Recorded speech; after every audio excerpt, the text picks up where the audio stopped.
Bonjour, aujourd'hui nous allons parler des signes de ponctuation et ça va brasser large. Mais d'abord, à quoi sert la ponctuation? Voyons avec un exemple. Je n'ai pas faim, je n'ai pas envie de manger ma collation. Près de moi, Guillaume dévore sa tartine. Ses parents sont là, assis sur une couverture. J'entends son père lui dire « Bravo mon garçon, tu n'as pas gagné l'épreuve de la danse, mais tu m'as épaté. » Je reprends mon souffle. Et oui, la ponctuation, ça sert aussi à nous permettre de respirer. Voyons voir ce même texte qui est incompréhensible si on y ajoute de la ponctuation. Je n'ai pas faim. Je n'ai pas envie de manger ma collation. Près de moi, Guillaume dévore sa tartine. Ses parents sont là, assis sur une couverture.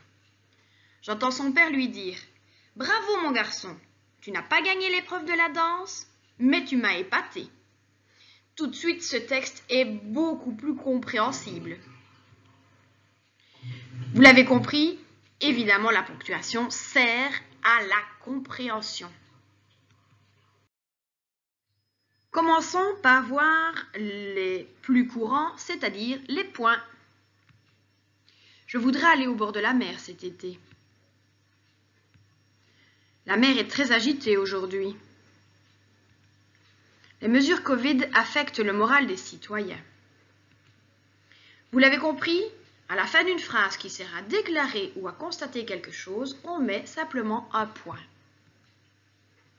Attention, pour que ce soit clair, une idée égale une phrase.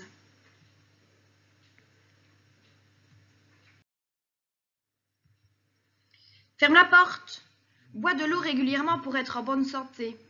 Ici, il s'agit de conseils ou d'ordres, mais le point peut également être utilisé pour des phrases impératives.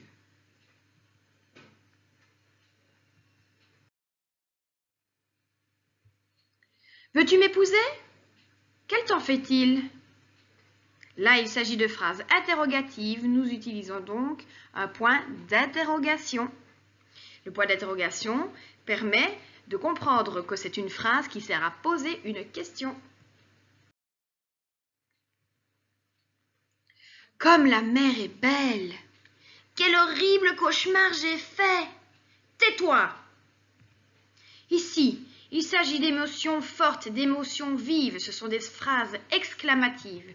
Nous allons donc utiliser un point d'exclamation.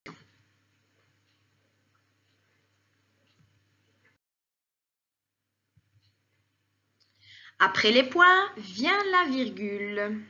Voyons voir avec un exemple. Le violon, l'alto, le violoncelle, la contrebasse et la guitare sont des instruments à cordes. Encore une fois, la compréhension n'est pas évidente. Voyons voir en y ajoutant des virgules. Le violon, l'alto, le violoncelle, la contrebasse et la guitare sont des instruments à cordes. C'est bien plus facile à comprendre, non?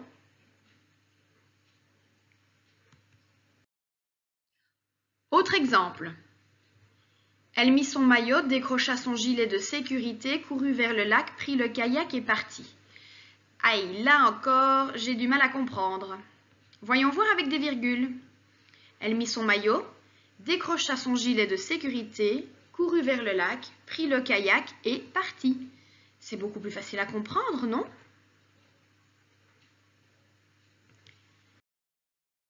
Enfin, un dernier exemple. Rachid était-il surpris, déçu, ravi? Et avec les virgules, Rachid était-il surpris, déçu ou ravi? Vous l'avez compris, la virgule sépare les éléments d'une énumération. Mais attention, seul le dernier élément cité est précédé de « et » ou de « ou ».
Voici une petite poésie de Maurice Carême qui nous parle justement de la ponctuation. Ce n'est pas pour me vanter, disait la virgule, mais, sans mon jeu de pendule, les mots, tels des somnambules, ne feraient que se heurter. C'est possible, dit le point. Mais je règne, moi, et les grandes majuscules se moquent toutes de toi et de ta queue minuscule. Ne soyez pas ridicule, dit le point virgule. On vous voit moins que la trace de fourmis sur une glace. Cessez vos conciliabules, ou, tous deux, je vous remplace.